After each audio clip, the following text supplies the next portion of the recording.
Last class में हमने Gauss law पढ़ा। गॉस लॉ क्या होता है? कोई भी क्लोज सरफेस अगर होती है तो उस क्लोज सरफेस में कोई चार्ज रखा हुआ है, तो उस चार्ज की वजह से जितने भी फ्लक्स उस क्लोज सरफेस से निकलेंगे, वो सारे फ्लक्स का जो वैल्यू है, नेट वैल्यू, हमेशा कितना होता है? क्यू अपॉन एप्सिलॉन नॉट होता है। पूरा डेरिवेशन भी देखा हमने। अब ये जो क्लोज सरफेस है उसका शेप साइज कुछ भी हो सकता है, तो भी कोई फर्क नहीं पड़ेगा, लेकिन वैल्यू हमेशा क्या आएगी? क्यू अपॉन एप्सिलॉन नॉट ही आएगी। ठीक है, टोटल फ्लक्स। फिर उससे हमने इंटीग्रेशन ई डॉट डी ए बराबर क्यू अपॉन एप्सिलॉन नॉट में भी रखा। ठीक है, इसका डेरिवेशन भी देखा। डेरिवेशन में सबसे महत्वपूर्ण बात यही थी कि जो number of electric field lines अगर निकल रही है किसी क्लोज सरफेस से, तो वो उतनी ही रहेगी। अगर सरफेस क्लोज है और उसको छोटा बड़ा किसी भी शेप का अगर आप कर दो, लेकिन आपके पास number of electric field lines उतनी ही रहेगी। और number of electric field lines को इनडायरेक्टली क्वालिटेटिवली मेजर करने का जो तरीका होता है वो क्या है? इलेक्ट्रिक फ्लक्स है। ठीक है, फ्लक्स के बारे में भी हमने बहुत कुछ समझा पढ़ा। मैंने बताया कि E dot A electric field और एरिया वेक्टर के डॉट प्रोडक्ट से फ्लक्स आता है। ठीक है, अब गाउस लॉ का यूज करते हुए एनसीईआरटी के कुछ एग्जांपल्स हैं, उन एग्जांपल्स को अपन देखते हैं, सॉल्व करते हैं। ठीक है, इससे पहले एग्जांपल करें, कुछ विशेष बातें आपको ध्यान में रखनी है। फ्लक्स के साथ जब आप डील कर रहे हो, अगर कोई भी बॉडी, क्लोज बॉडी में फ्लक्स एंटर हो रहे हैं तो उनको नेगेटिव लेना है, और उस क्लोज बॉडी से अगर फ्लक्स बाहर निकलते हैं तो उनको पॉजिटिव लेना है। ये कि साइन कन्वेंशन फ्लक्स के लिए हमें ध्यान में रखना है, आगे हमें न्यूमेरिकल्स और डेरिवेशन में काम में आएगा। ये साइन कन्वेंशन है, sign convention for flux. Flux के लिए साइन कन्वेंशन क्या ध्यान में रखना है कि कोई भी बॉडी में जो फ्लक्स एंटर हो रहा है, जैसे ये एंटर हो रहा है, एंटर होने वाला फ्लक्स तो आपको नेगेटिव लेना है, और कोई अगर इलेक्ट्रिक फील्ड लाइंस बाहर निकल रही है उस फ्लक्स को पॉजिटिव लेना चाहिए। हालांकि आप दोनों एंटर होने वाले को पॉजिटिव ले सकते हो, बाहर वाले को नेगेटिव, परंतु हमें कोई कंफ्यूजन ना हो इसलिए हम एक साइन कन्वेंशन डिसाइड कर लेते हैं कि जो इलेक्ट्रिक फील्ड लाइंस एंटर होती है किसी क्लोज बॉडी में, उनके लिए फ्लक्स पॉजिटिव, सॉरी नेगेटिव, और बाहर निकलने वाले इलेक्ट्रिक फील्ड लाइंस के लिए फ्लक्स पॉजिटिव लेना है। तो EFLs for EFLs entering in close body, flux are taken, flux are taken negative, and for EFLs coming out from close body, flux are taken positive। तो ये एक sign convention flux के लिए हमें ध्यान में रखना है। ठीक है, अब एक क्वेश्चन है एनसीईआरटी का, आपका एग्जांपल नंबर 1.11। इस एग्जांपल को सॉल्व करें। इस एग्जांपल में दे क्या रखा है कि कोई क्यूब है इस तरह का, एक्स वाई और जेड एक्सिस के बीच में, ये एक्स एक्सिस, ये वाई एक्सिस, और ये जेड एक्सिस, इस पे क्यूब बना हुआ है इस तरह से।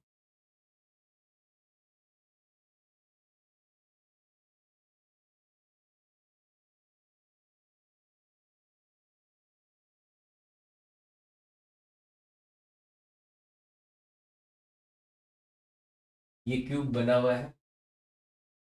इस क्यूब का जो एज लेंथ है वो है ए। एज लेंथ क्या है इस क्यूब का? ए। एज लेंथ है इसका क्यूब का ए। इस क्यूब पर जो इलेक्ट्रिक फील्ड लग रहा है, इलेक्ट्रिक फील्ड का वाई कंपोनेंट 0 है, इलेक्ट्रिक फील्ड का जेड कंपोनेंट 0 है, इलेक्ट्रिक फील्ड का जो एक्स कंपोनेंट है उसकी वैल्यू है ए टाइम्स एक्स की पावर हाफ, जहाँ पे एक्स क्या है, कोऑर्डिनेट है, एक्स क्या है यहाँ पे, कोऑर्डिनेट है। तो ए टाइम्स एक्स की पावर हाफ, ये क्या है, इलेक्ट्रिक फ्लक्स यहाँ पर है, जहाँ पे ए की वैल्यू है 0.1 मीटर, ए की वैल्यू है 0.1 मीटर। ठीक है, यहाँ पे कुछ बुक्स में ए लिखा होता है, कुछ बुक्स में अल्फा लिखा होता है। ये वाला ए ना होके ये अल्फा है। एज लेंथ 0.1 लेनी है और अल्फा की वैल्यू जो है वो है 800 न्यूटन पर मीटर, न्यूटन पर गुलाम इंटू मीटर की पावर।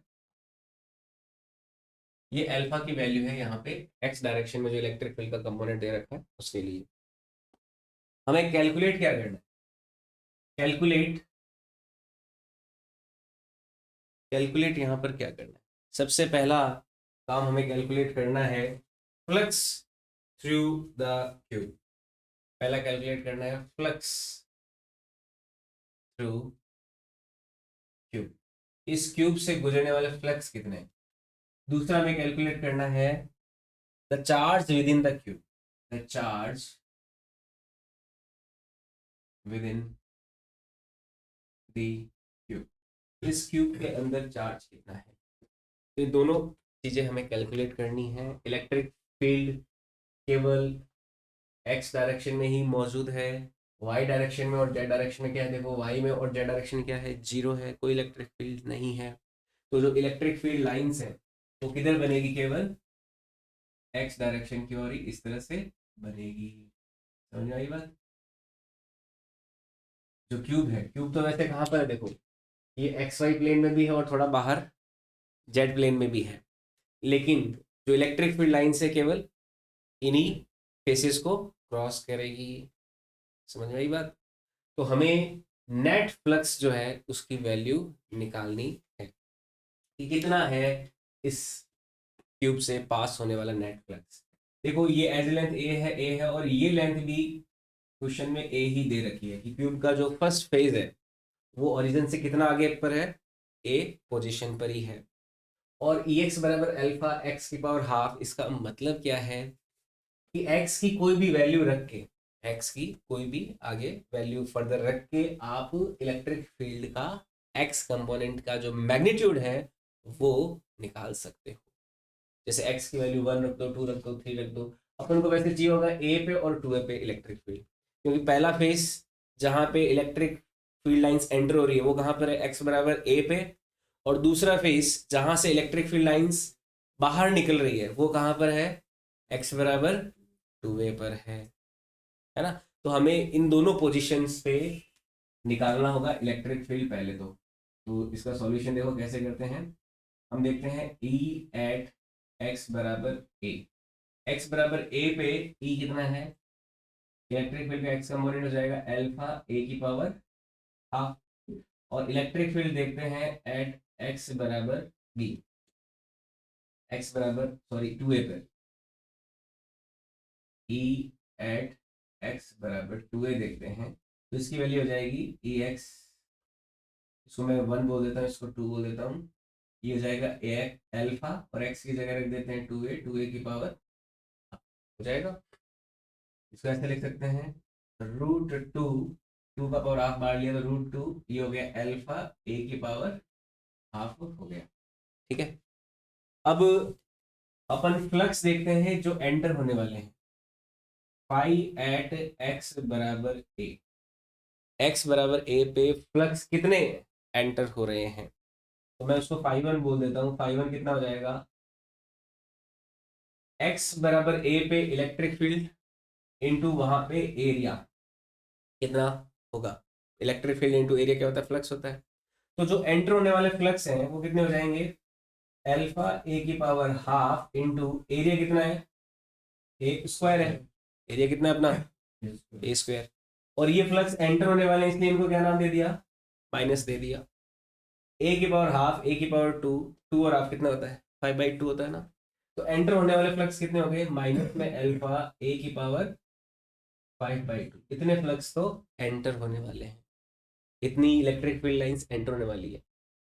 अपन फाई एट एक्स बराबर 2 है देखें, तो ये हो जाएगा मान लो कोई फाई 2, तो इसकी वैल्यू हो जाएगी ई एक्स 2 टाइम्स ए, है ना। जो बाहर निकल रहा है फ्लक्स, तो उस पोजीशन पे इलेक्ट्रिक फील्ड इनटू उस पोजीशन पे किस एरिया से इलेक्ट्रिक फील्ड लाइंस क्रॉस करते हुए बाहर निकल रही है, तो वहां पे फाई 2 की वैल्यू हो जाएगी ई एक्स 2, तो कितना है रूट टू एल्फा ए की पावर हाफ, और एरिया कितना हो गया, फेस का एरिया ए स्क्वायर ही तो होता है, तो यहाँ से वैल्यू हो जाएगी root two times alpha a की पावर 5/2 आ जाएगी।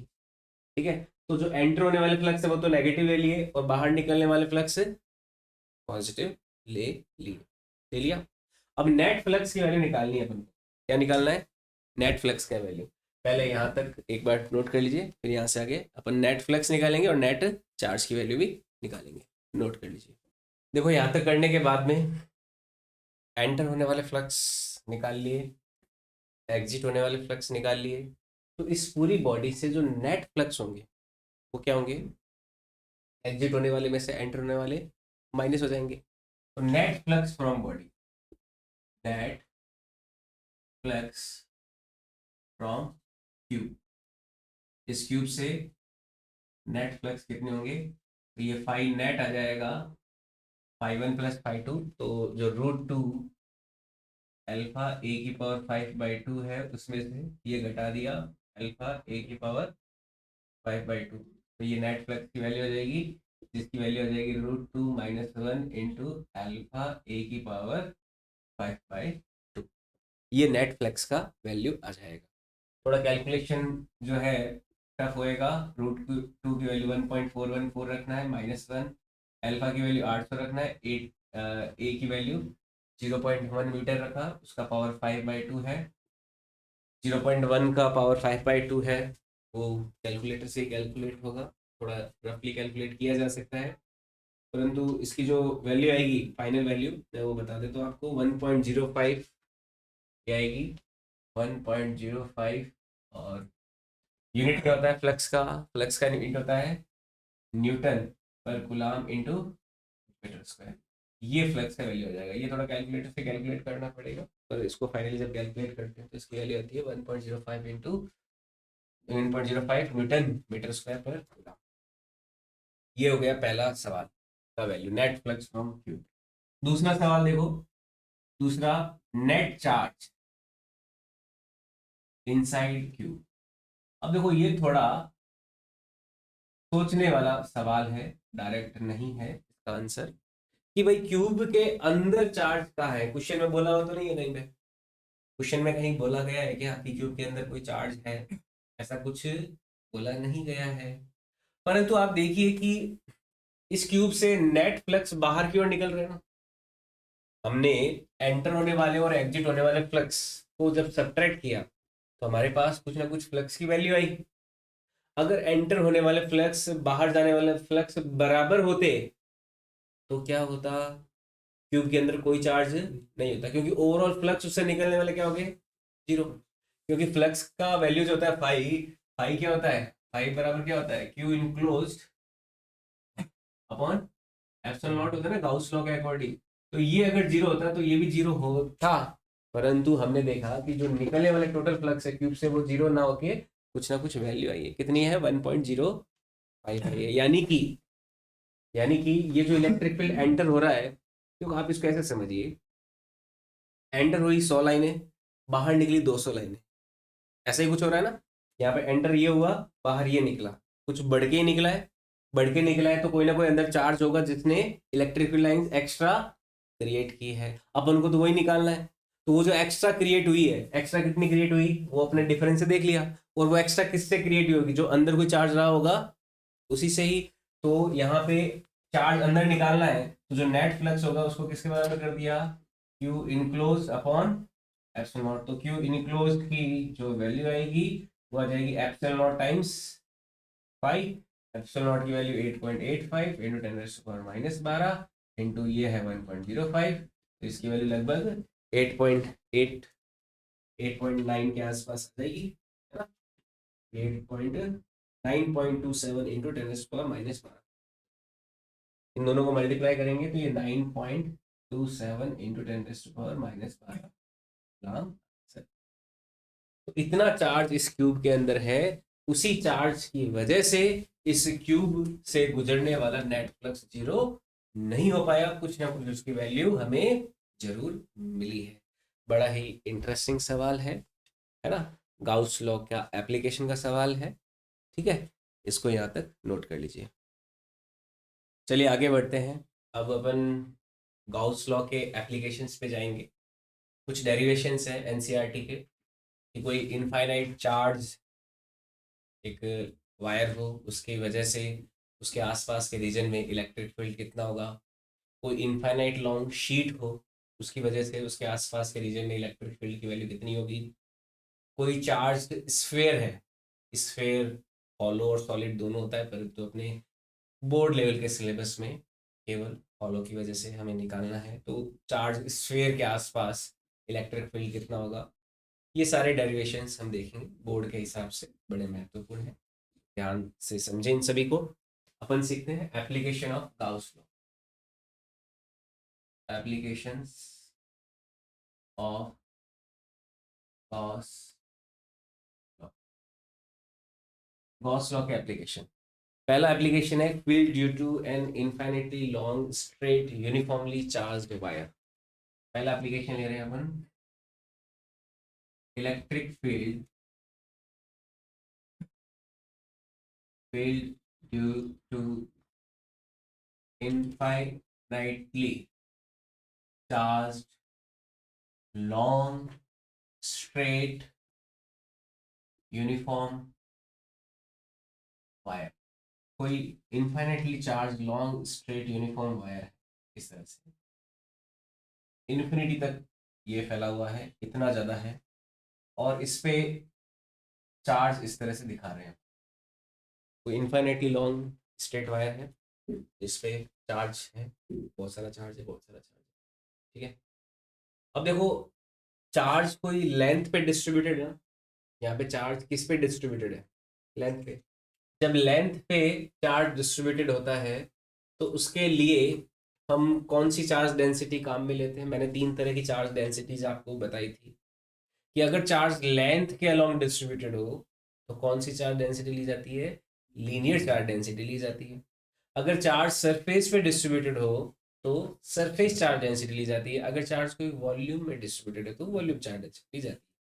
तो यहाँ पे हम इस वायर की एक लीनियर चार्ज डेंसिटी मानेंगे। लेट लैम्डा बराबर क्या है उसकी, लीनियर चार्ज डेंसिटी है इस वायर की। ठीक है, हम इस वायर से आर डिस्टेंस पे, यहां से मान लो आर डिस्टेंस पे इलेक्ट्रिक फील्ड निकालना चाहते हैं।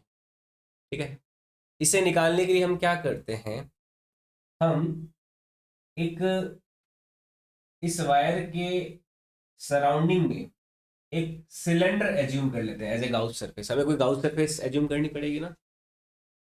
अगर गाउस सरफेस का एप्लीकेशन लगाना है तो हमें इस वायर के सराउंडिंग में कोई गाउस क्लोज सरफेस एज्यूम करनी पड़ेगी।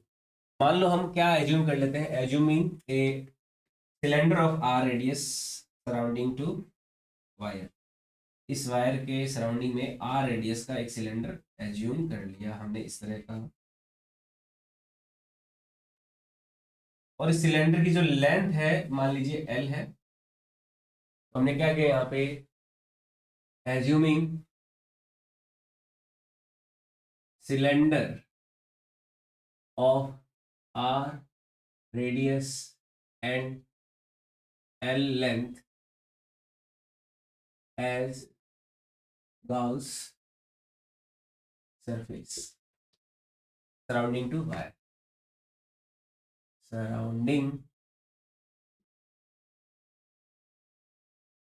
टू वायर, वायर के सराउंडिंग में हमने आर रेडियस का और एल लेंथ का एक सिलेंडर एज्यूम कर लिया। क्लोज सिलेंडर, ऊपर से भी क्लोज है, नीचे से भी क्लोज, और सराउंडिंग वाले कर्व से भी क्लोज है। ठीक है, अब वायर को देख के अपन ऐसा कह सकते हैं कि भाई इस वायर की वजह से, इस वायर की वजह से जो इलेक्ट्रिक फील्ड की डायरेक्शन होगी वो ऐसे फैलते हुए होगी। वायर से दूर जाती होगी ना, तो ये सिलेंडर की रेडियल डायरेक्शन में इलेक्ट्रिक फील्ड आगे की ओर बढ़ेगा। जैसे ये वायर है, मान लीजिए ये कोई वायर के जैसा एज्यूम करो इसको, तो इस पे पूरा चार्ज है, तो इस चार्ज से इलेक्ट्रिक फील्ड ऐसे जाएगा रेडियली, रेडियली आउटवर्ड डायरेक्शन में। तो वो किस तरह से फैलेगा, जैसे एक सिलेंडर की शेप में फैलेगा, फैलेगा ना। ये इलेक्ट्रिक फील्ड इसका इधर, इसका इधर, इसका इधर, इसका इधर, इधर इधर होगा। तो ये वाली जो सरफेस, ऊपर वाली सरफेस, ऊपर वाली सरफेस में मैं अगर इलेक्ट्रिक फील्ड की डायरेक्शन बताऊं, तो इधर इधर इधर रेडियली आउटवर्ड डायरेक्शन में इलेक्ट्रिक फील्ड होगा, होगा या नहीं होगा। तो ऊपर वाला और नीचे वाला सरफेस अगर देखें, तो ऊपर वाले सरफेस में मैं छोटा सा कोई एरिया वेक्टर ले लेता हूं, तो उस छोटे से एरिया वेक्टर की डायरेक्शन क्या है, ऊपर की ओर है। और इधर इलेक्ट्रिक फील्ड की डायरेक्शन क्या है, ये तो इस सरफेस के पैरेलल यानी कि इधर होगी, इधर होगी ना। तो यहाँ पे एरिया वेक्टर और इलेक्ट्रिक फील्ड में एंगल कितना है, 90 डिग्री। तो इस सरफेस के लिए फ्लक्स कितना हो जाएगा, मान लो इसको φ1 बोल दिया, तो कितना हो जाएगा, 0। इसी तरह से नीचे वाली सरफेस के लिए भी φ2 क्या हो जाएगा, 0। मैं इसको 1 नंबर सरफेस, इसको 2 नंबर सरफेस, और इसको ये जो कर्व्ड सरफेस है इसको 3 नंबर बोल देता हूँ, है ना। यहाँ पे हमारा जो टोटल फ्लक्स होगा फाई, ये क्या होगा, φ1 प्लस φ2 प्लस φ3 होगा। यहाँ पे φ1 और φ2 की वैल्यू तो क्या है, φ1 और φ2 की वैल्यू 0, क्यों, क्योंकि angle between electric field and area vector is 90 degree. Here ये 0 और ये 0, here φ1 and φ2 are 0 as angle between E and A is 90 degree. Electric field और एरिया वेक्टर का एंगल कितना है, 90 डिग्री है। इस वजह से φ1 φ2 तो 0 हो गया, तो नेट फाई किसके वजह से आएगा, φ3 की वजह से। अच्छा φ3 की देखो वैल्यू कितनी हो जाएगी, φ3 is equal to integration E dot D A हो जाएगा, है ना। φ3 की देखो वैल्यू क्या होगी यहाँ पे। अब इस कर्व्ड सरफेस पे मैं कोई एरिया वेक्टर लूं छोटा सा, क्या लिया, छोटा सा कोई एरिया वेक्टर। इस एरिया वेक्टर की डायरेक्शन बाहर की ओर है, और इलेक्ट्रिक फील्ड की डायरेक्शन भी किधर है, बाहर की ओर है ना। इलेक्ट्रिक फील्ड भी किधर है, बाहर की ओर है। इलेक्ट्रिक फील्ड और एरिया वेक्टर के बीच में एंगल कितना है, 0 डिग्री है इस बार। तो ये क्या हो जाएगा, इंटीग्रेशन ई डॉट डी ए को अपन लिख सकते हैं integration E D A cos 0 degree. Cos 0 की वैल्यू होती है 1, तो ये आ जाएगा φ3 की जो वैल्यू है वो कितनी हो जाएगी, इंटीग्रेशन ई डी ए ही आ जाएगी। अब देखो ये जो कर्व्ड सरफेस है ये सिमेट्रिकली मौजूद है वायर से, तो इस वायर, इस कर्व्ड सरफेस के हर एक पॉइंट पे इलेक्ट्रिक फील्ड का मैग्नीट्यूड क्या होगा, सेम होगा। तो यहाँ पे मैग्नीट्यूड सेम होगा, तो ई को मैं बाहर ले लेता हूं, अंदर बच जाएगा डी ए। तो ई को बाहर ले लिया, अब देखो डी ए की वैल्यू क्या होगी, डी ए सिलेंडर का जो कर्व्ड सरफेस होता है उसका एरिया का फॉर्मूला क्या होता है, 2πr इंटू एल। तो ये कितना हो जाएगा, डीए की वैल्यू कितनी हो जाएगी, इंटीग्रेशन डीए क्या हो जाएगा, छोटा छोटा छोटा छोटा एरिया ऐड कर रहे हो ना कर्व्ड सरफेस का, तो एरिया ऐड करके टोटल कर्व्ड सरफेस का एरिया आ जाएगा, उसकी वैल्यू कितनी हो जाएगी, 2πr इंटू एल हो जाएगा। 2πr तो ये तो हो गया बेस इंटू हाइट, ठीक है। तो इतना फ्लक्स इस सिलेंडर से एक्चुअल में बाहर निकल रहा है, समझ में आई बात।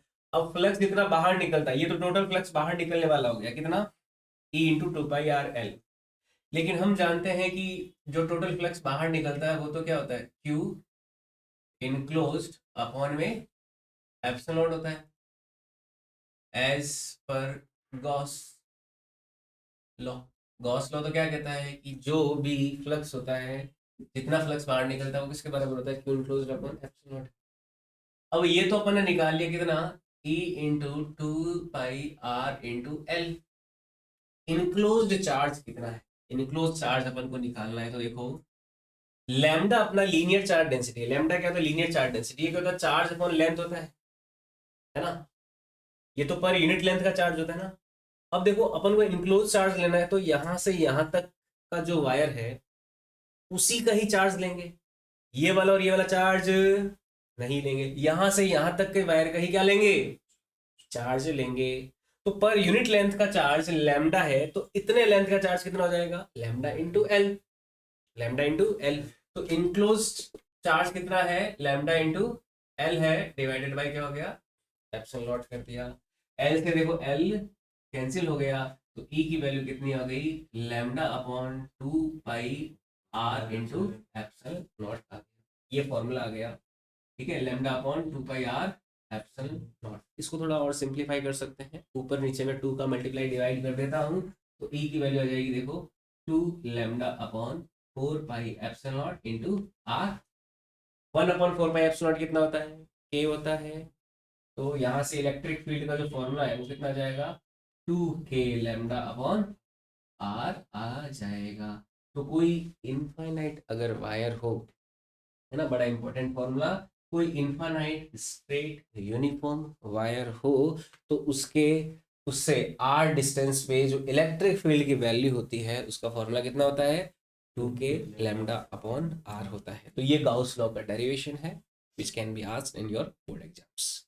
तो इसको ध्यान से इस डेरिवेशन को समझना, नोट कर लीजिए। तो ये था फर्स्ट एप्लीकेशन गाउस लॉ का, जिसमें हमने इनफाइनाइट लॉन्ग स्ट्रेट वायर से, कोई उससे आर डिस्टेंस पे इलेक्ट्रिक फील्ड की वैल्यू निकाली जाती है, कितनी आई, 2 k लैम्डा अपॉन आर। ठीक है, गाउस लॉ का हमने अप्लाई किया यहाँ पे, q enclosed upon epsilon naught net flux के लिए। नेक्स्ट एप्लीकेशन देखते हैं, field due to uniformly charge infinite plane sheet. कोई इनफाइनाइट प्लेन शीट हो, ऐसे प्लेन एकदम कोई बहुत बड़ा प्लेन शीट होता है ऐसे, उसकी वजह से उसके पास में कितना इलेक्ट्रिक फील्ड होता है उसे निकालेंगे। तो field due to field due to infinite charged plane sheet, किसी इनफाइनाइट चार्ज प्लेन शीट की वजह से इलेक्ट्रिक फील्ड कितना होगा उसे अपन देखना चाहते हैं। देखो, कोई शीट लिया इस तरह का, और ये इनफाइनाइट है, मतलब बहुत फैला हुआ है, इधर इधर इधर सब जगह फैला ही फैला हुआ है, इनफाइनाइटली लार्ज है, इधर भी है इधर भी है इधर भी है, सब जगह पे, है ना। और इस पे कुछ चार्ज इस तरह से मौजूद है, चार्ज मौजूद है।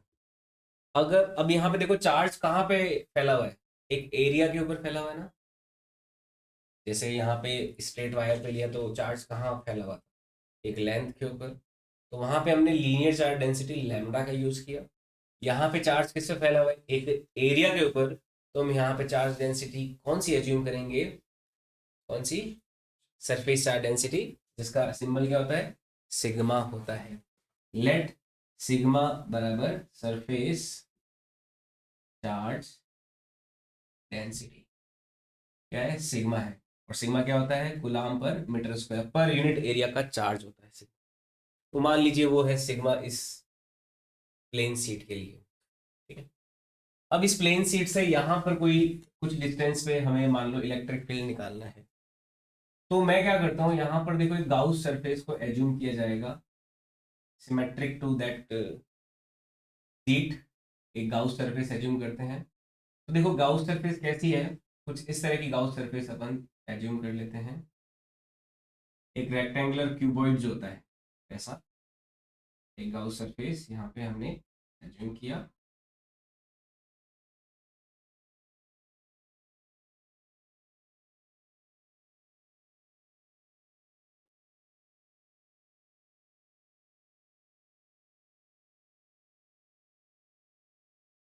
ये एक रेक्टेंगुलर क्यूबॉइड हो गया।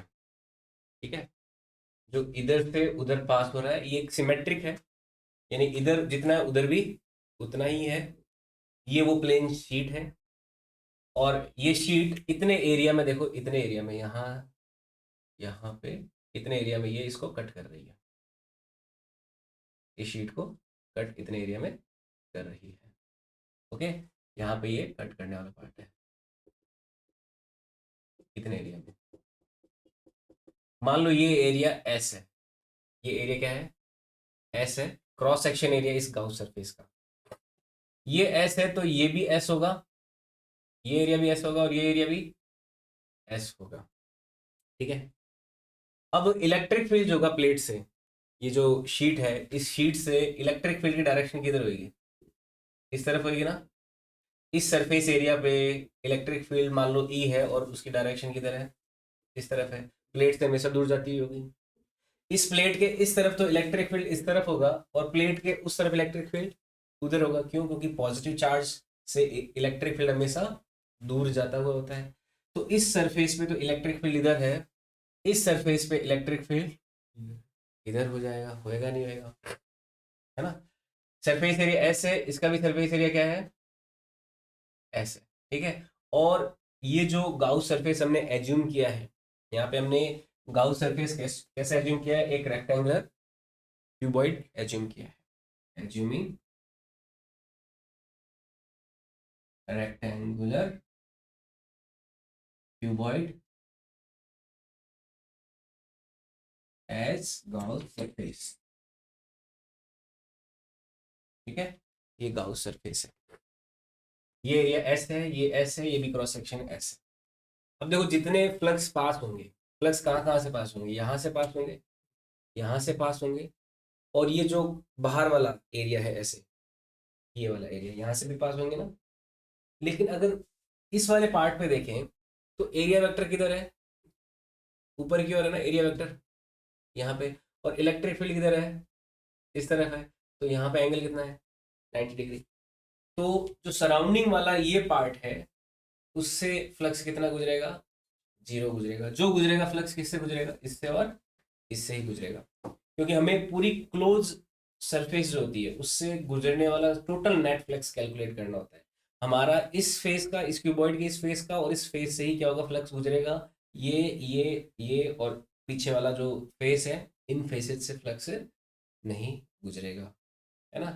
तो फ्लक्स किससे गुजरेगा, केवल उन्हीं फेस से गुजरेगा जो फेसेस क्रॉस सेक्शन एरिया के अपोजिट डायरेक्शन में है ना। तो flux will only pass from faces which are in opposite to cross section, है ना।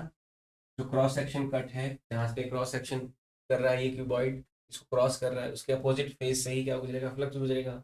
और ये फेस और ये फेस इसकी डिस्टेंस सेम है। तो इस फेस पे इलेक्ट्रिक फील्ड का मैग्नीट्यूड अगर मैंने ई लिया है तो इस फेस पे भी इलेक्ट्रिक फील्ड का मैग्नीट्यूड क्या ले लेंगे, ई ले लेंगे। बाकियों से क्या फ्लक्स 0 है। तो टोटल फ्लक्स की देखो वैल्यू कितनी हो जाएगी, 5 बराबर, इससे फ्लक्स बाहर निकल रहा है, बाहर निकलने वाले फ्लक्स का वैल्यू क्या, इलेक्ट्रिक फील्ड इनटू एरिया। बाहर निकलने वाले फ्लक्स कैसे लेते हैं अपन, प्लस का लेते हैं ना। तो यहाँ पे भी क्या ले लिया, प्लस का। उधर सरफेस एरिया से बाहर निकलने वाला फ्लक्स, उसको भी क्या ले लिया, प्लस का ले लिया। तो टोटल फ्लक्स कितने आ जाएंगे, टोटल फ्लक्स की वैल्यू यहाँ से क्या कितनी आ जाएगी, ये आ जाएगी 5 is equal to twice of E S आ जाएगी। 5 इज इक्वल टू कितना आ जाएगा, ट्वाइस ऑफ ई एस, है ना। ये तो आ गया टोटल फ्लक्स। अब हमें पता है गाउस लॉ के अकॉर्डिंग फाई कितना होता है, क्यू इनक्लोज्ड अपॉन में एप्सिलॉन नॉट होता है।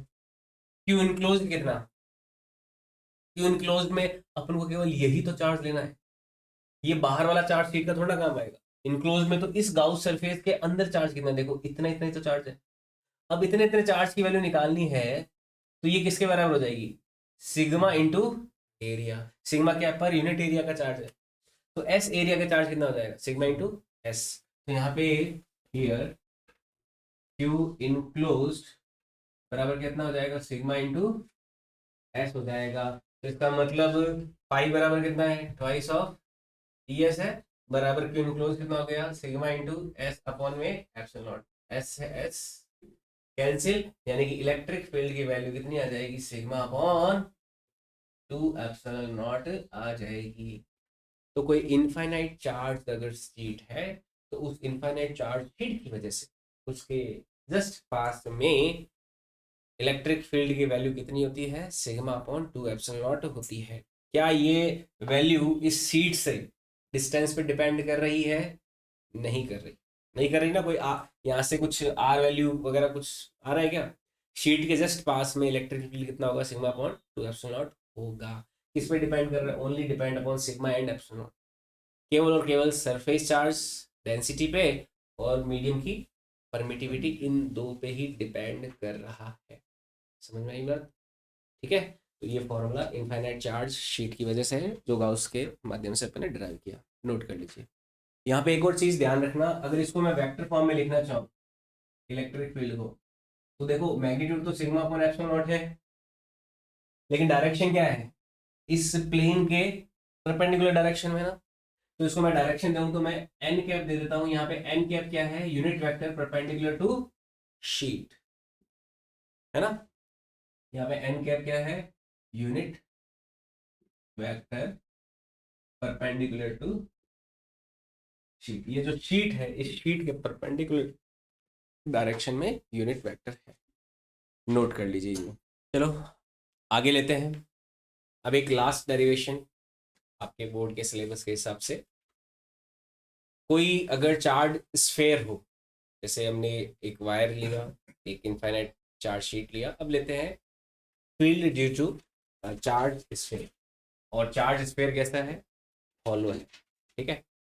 Electric field due to electric field due to charge hollow sphere, ठीक है। कोई हॉलो चार्ज स्फेयर है, उसकी वजह से इलेक्ट्रिक फील्ड लेते हैं। यहाँ पर देखो, ये कोई स्फेयर है मान लीजिए, इस पे चार्ज पूरे सरफेस पे फैला हुआ होगा, पूरे सरफेस पे चार्ज फैला हुआ है। स्फीयर की रेडियस मान लीजिए कैपिटल आर है। क्या है? कैपिटल आर है। सरफेस पे फैला हुआ है तो सिग्मा चाहिए होगा। सिग्मा क्या है? सरफेस चार्ज डेंसिटी है और यूनिट एरिया, ठीक है। यूनिट एरिया की सरफेस चार्ज डेंसिटी कितनी है? सिग्मा। हमें यहाँ पे इलेक्ट्रिक फील्ड निकालना है, तो हमें इसे तीन पार्ट में निकालना होगा। एक पहला तो इलेक्ट्रिक फील्ड इनसाइड, एक सरफेस पे और एक आउटसाइड। सबसे पहले हम आउटसाइड वाला केस ले लेते हैं, फिर सरफेस पे और फिर इनसाइड वाला लेंगे। तो हम सबसे पहले लेते हैं electric field outside, E at outside of any point, E at outside. बाहर कोई इलेक्ट्रिक फील्ड लेते हैं, मान लो सेंटर से स्मॉल आर डिस्टेंस पे बाहर कोई पॉइंट लेना है, तो उस पॉइंट के सिमेट्रिक अपन क्या लेते हैं? गाउस सरफेस एज्यूम कर लेते हैं। कैसी गाउस सरफेस एज्यूम कर लेंगे? एक स्फेरिकल शेप की ही हमने स्मॉल आर रेडियस का एक स्फेरिकल शेप का गाउस सरफेस एज्यूम कर लिया, ठीक है। इस सरफेस के हर एक पॉइंट पे इलेक्ट्रिक फील्ड क्या होगा? मैग्नीट्यूड में सेम होगा, हालांकि डायरेक्शन डायरेक्शन इधर होगी, और मैग्नीट्यूड में सेम होगा। कितना होगा? मान लो ई होगा। हर एक पॉइंट पे इलेक्ट्रिक फील्ड और एरिया वेक्टर, मान लो छोटा सा एरिया वेक्टर लेंगे डी ए, तो इलेक्ट्रिक फील्ड और एरिया वेक्टर में एंगल कितना होगा? 0 डिग्री। तो यहाँ पे गाउस लॉ सीधा लगा रहा हूं मैं। सीधा लगाने के लिए हम क्या किया? ई डॉट डी ए बराबर Q enclosed upon epsilon not. मैं सीधा यहाँ पे अप्लाई करने जा रहा हूँ, ध्यान से देखना। ई डी ए में एंगल कितना है? 90 डिग्री है, तो ये तो हो गया E D A cos, sorry 90 नहीं, कॉस 0 बराबर क्यू इनक्लोज्ड। क्यू इनक्लोज्ड कितना है? क्यू इनक्लोज्ड देखो केवल इसी सरफेस पे है ना, इस सरफेस पे है, तो क्यू इनक्लोज कितना हो जाएगा? सिग्मा इंटू इस सरफेस का एरिया। सिग्मा तो क्या है? पर यूनिट एरिया पे सरफेस चार्ज। तो पूरे एरिया पे कितना हो जाएगा? Sigma into 4 pi capital R square. जो सरफेस का एरिया होता है स्फेयर का, कितना होता है? 4 पाई आर स्क्वायर होता है ना। अब ई डी ए कॉस 0, इसको सिंप्लीफाई करते हैं। कॉस 0 तो 1 हो गया। ई इस पूरे बाहर वाले पूरे एरिया पे इलेक्ट्रिक फील्ड यूनिफॉर्म होगा, तो इसको बाहर ले लेता हूँ। ई ये हो जाएगा अंदर इंटीग्रेशन डी ए, ये इक्वल टू हो जाएगा sigma into 4 pi R square upon में एप्सिलॉन नॉट। अब इंटीग्रेशन डी ए की देखो वैल्यू क्या होगी? डी ए ये जो बाहर हमने गाउस सरफेस एज्यूम किया है उसका टोटल एरिया जाएगा भाई। इंटीग्रेशन डी ए तो क्या है, वही है total area of Gauss surface. Gauss surface का एरिया कितना है, 4 पाई स्मॉल आर स्क्वायर है। क्यों, क्योंकि ये जो बाहर वाला गाउस स्फीयर माना है हमने एज्यूम किया है उसकी रेडियस कितनी है, स्मॉल आर है। समझ में आई बात। तो इंटीग्रेशन डी की वैल्यू कितनी, 4 पाई आर स्क्वायर, यानी कि E times 4 pi small R square बराबर कितना हो जाएगा, sigma times 4 pi capital R square upon में एप्सिलॉन नॉट। 4 पाई से 4 पाई कैंसिल, ई बराबर कितना आ जाएगा, sigma capital R square upon epsilon naught into small R square. ये इलेक्ट्रिक फील्ड की वैल्यू आ जाएगी आउटसाइड द स्फीयर।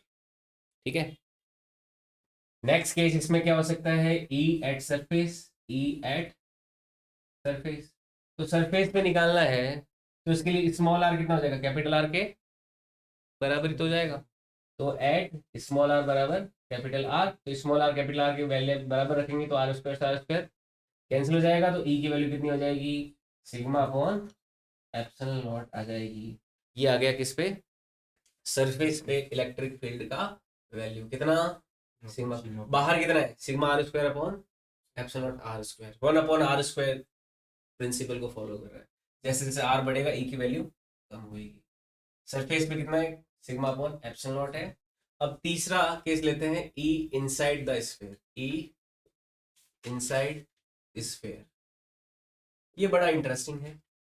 अगर अंदर अपन आते हैं तो अंदर भी अपन को गाउस सरफेस को एज्यूम करना पड़ेगा, पर उस गाउस सरफेस के अंदर कोई चार्ज है ही नहीं। तो यहाँ पे आप गाउस लॉ अंदर लगाओगे तो इंटीग्रेशन ई डॉट डी करोगे तो ये क्या आ गया, Q enclose upon epsilon not करोगे तो क्यू इनक्लोज तो कितना है यहाँ पे, 0। तो यहाँ पे अंदर वाले केस में क्योंकि इनक्लोज्ड चार्ज 0 है इस वजह से इलेक्ट्रिक फील्ड भी क्या आ जाएगा, 0 आ जाएगा। तो inside sphere enclosed charge is 0। अगर इनक्लोज चार्ज 0 है उस वजह से गाउस लॉ के उस तरफ वाला टर्म तो 0 हो गया तो इस तरफ वाला टर्म भी 0 हो जाएगा। यानी इलेक्ट्रिक फील्ड कितना है, अंदर स्फीयर के इलेक्ट्रिक फील्ड क्या होता है 0 होता है। सरफेस पे कितना, सिग्मा अपॉन एप्सिलॉन नॉट, बाहर कितना, sigma capital R square upon epsilon naught small R square होता है। समझ में आई बात। और इसका अगर एक ग्राफ भी बनता है, वैसे ग्राफ बनाए इलेक्ट्रिक फील्ड और डिस्टेंस के बीच में, वाई एक्सिस पे इलेक्ट्रिक फील्ड ले लिया, एक्स एक्सिस पे डिस्टेंस ले लिया। ये कोई स्फीयर है, हॉलो स्फीयर लिया हमने, अंदर देखो 0 है, अंदर 0 है तो इलेक्ट्रिक फील्ड 0 चलेगा कहां तक, स्मॉल आर बराबर कैपिटल आर तक। फिर कैपिटल आर पे पहुंचते ही इलेक्ट्रिक फील्ड कितना हो जाता है, सिग्मा अपॉन एप्सिलॉन नॉट हो जाएगा। और उसके बाद में आर स्क्वायर जैसे जैसे बढ़ेगा ई की वैल्यू कम होगी, बाहर तो कम होगा ना, तो 1/r² के प्रोपोर्शनल हो जाएगा। बाहर क्या हो जाता है इलेक्ट्रिक फील्ड, 1/r² के प्रोपोर्शनल हो जाएगा।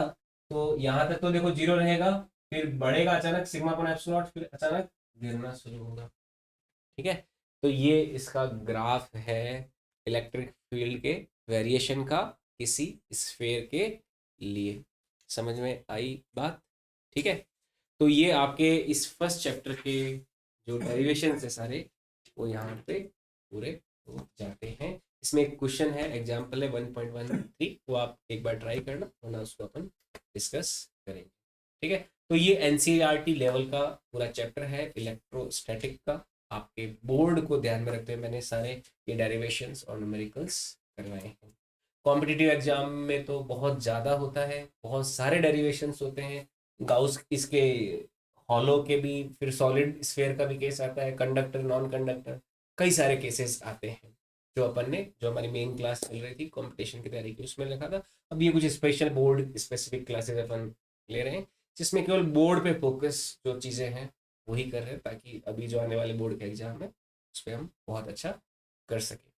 ठीक है, तो ये आपका फर्स्ट चैप्टर यहाँ पे पूरा होता है। सारे डेरिवेशन इंपॉर्टेंट जितने भी बोर्ड के हिसाब से महत्वपूर्ण हैं वो सारे पूरे होते हैं। इनको बहुत अच्छे से सीखिए, अच्छे से लर्न करिए। ओके, आज के लिए इतना ही।